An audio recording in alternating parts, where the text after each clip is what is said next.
Okay बच्चों, बहुत अच्छा क्वेश्चन है। द एलसीएम ऑफ 6 की पावर 4, 8 की पावर 2 एंड k इज कितना है? 12 की पावर 4। अब k हमारे पास एक नंबर है, मुझे नहीं पता, लेकिन इन तीनों का एलसीएम दे रखा है। पूछा है find the smallest value of q। ठीक है, अब ध्यान से देखना, जो 6 की पावर 4 है इसको प्राइम फैक्टराइजेशन से मैंने ब्रेक किया, 2 into 3 आएगा। फिर ये जो 4 पावर मुझे दिख रही थी, ये 4 पावर दोनों की है, तो मैंने दोनों पे लगा दी। ओके, अब यहाँ मुझे क्या दिख रहा है?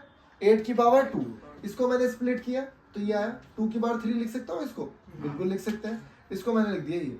अब मैं देख रहा हूँ कि मेरा जो एलसीएम है वो क्या है, उसको भी मैं प्राइम फैक्टराइज करूंगा भाई। तो मैंने देखा 12 की पावर 4 जो है वो क्या है? 2 into 2 into 3। इसका मतलब मैं इसको 2 का स्क्वायर लिख सकता हूँ, और जब पावर अंदर मल्टीप्लाई होगी तो ये हो जाएगा 2 की पावर 8 into 3 की पावर 4।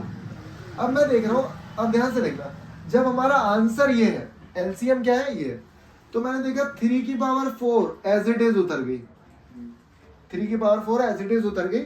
लेकिन यार एक बात बताओ मुझे, यहाँ पे 2 की पावर 4 है और यहाँ पे 2 की पावर 6 है, लेकिन यहाँ पे 2 की पावर 8 है, यहाँ पे 2 की पावर 8 है।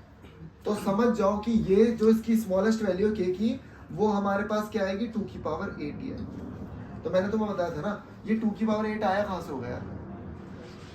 2 की पावर 8 कहीं से तो आया होगा, हाईएस्ट पावर लेनी होती है। लेकिन यहाँ 2 की पावर 4 है, यहाँ 2 की पावर 6 है, तो यहाँ पे क्या होगी? 2 की पावर 8 होगी, तभी तो वो यहाँ उठ के आई है। समझो, ये वैल्यू यहाँ पे कहीं ना कहीं से आई होगी, तीनों में से 3 वैल्यू है, कहीं ना कहीं से वैल्यू उठ के आई है। अब इसके पास 2 की पावर 8 नहीं है, इसके पास भी नहीं है, तो इसके पास होगी जब तो ये उठ के आई है। कि 3 की पावर 4 तो चलो उठ के यहाँ से आएगा, समझे?